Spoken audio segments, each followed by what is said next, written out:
Guys, ഇന്നത്തെ ഞങ്ങളുടെ ഒരു പ്ലാൻ എന്താ വെച്ചാൽ എപ്പോഴത്തെയും പോലെ തന്നെ എവിടേക്കൊക്കെ പോവാ എന്തെങ്കിലും പിന്നെ എപ്പോഴത്തെയും പോലെ എന്തെങ്കിലും ഒരു പൊട്ടത്തരം വേണ്ടേ. ഫൈസ് ഒന്ന് പൈസ എടുക്കാൻ മറന്നു. രണ്ടടി അപ്പുറത്തുള്ള വീട്ടിൽ നിന്ന് പൈസ എടുത്ത് വരുമ്പോഴത്തേക്കും നമ്മൾ ബസ് സ്റ്റോപ്പിൽ എത്തി. നമ്മൾ രണ്ടാളും മൂന്നാളും മാത്രമല്ല, നമ്മൾ 6 ആൾക്കാർ. 2 മണി തന്നെ നമ്മൾ ബസ്സിൽ കയറിയിരിക്കും പറഞ്ഞിട്ട് ഹംക്കൾ വരുന്നത് 2:15-നാണ്. ഒരു പങ്ക്ച്വാലിറ്റി ഇല്ലാത്ത കുട്ടികൾ. الشيخ أحمق بن جاهل موجود هناك. أنا عبد المناف بن عمر حاجي من كيرلا. ഇനി ഒരു 2 കൂടി കിട്ടാണ്ട് ഒരപ്പുറത്തെ സ്റ്റോപ്പ് ഇപ്പുറത്തെ സ്റ്റോപ്പ് നടക്കുന്നതിന്റെ ഇടയിൽ ബസ് വന്നു. ഇങ്ങനെയൊക്കെ കുത്തിപ്പിടിച്ച് ഈ ബസ്സിൽ തന്നെ കയറി വരും. ഇവരൊക്കെ ഞങ്ങളാണ് സാർ. ഞങ്ങൾ തന്നെ സാർ.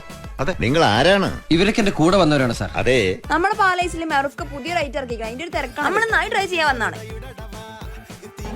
അടിപൊളി ടേസ്റ്റ്, മസ്റ്റ് ട്രൈ റെസിപ്പിയാണ്. എല്ലാവരും വന്ന് ട്രൈ ചെയ്യുക. നമ്മളവിടെ പോയ സമയത്ത് അവിടെ ഉണ്ടായിരുന്ന ഒരു ടീമാട്ടോ ഇവര്. ഇവിടെ എന്തൊരു വൈബ് ടീമാണ് ഇവര്. അല്ലെങ്കിലും തലശ്ശേരിക്കാരെ അടിപൊളിയാണ്. ബിഗ് ബോസില് മോഹൻലാലിന് പകരം മമ്മൂട്ടിയാണല്ലോ. ബിഗ് ബോസ് എല്ലാ കഥയും പറഞ്ഞിട്ട് ലാസ്റ്റ് ഓള് പറയുകയാണെങ്കിൽ മമ്മൂട്ടി എന്താ അനിമോളെ കൈ നോക്കിയത്, അനീഷിന്റെ കൈയെന്ന് പൊക്കണ്ടത് എന്നും ഒരേ അബോധാവസ്ഥ അങ്ങനെ അങ്ങോട്ട് പോവല്ലേ.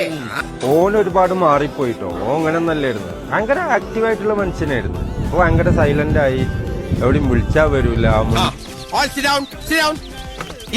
ഇല്ല, ഞാൻ കഴിച്ചു കഴിഞ്ഞത്. അതൊന്നും സാരമില്ല. ഒരു അവലൂസ് ഉണ്ട്, ഇവിടെ കഴിക്കും, പല്ലിന് ബലം കിട്ടും. ചായണ കാപ്പിയാണ് അതിനേക്കാളും പ്രധാനപ്പെട്ട കാര്യമുണ്ട്. ഫൈനലി വെയിറ്റിംഗിന് ശേഷം നമ്മുടെ സാധനം വന്നത്. ഇതാണ് പാലൈസിലെ പുതിയ ട്രെൻഡിങ് ആയിട്ടുള്ള ബോൾ ഗ്രേപ്പ് ഫലൂദ.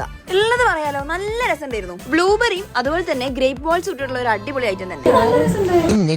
തിന്നിട്ടും പോരാതായി, നക്കിയിട്ടും തീരാതായി.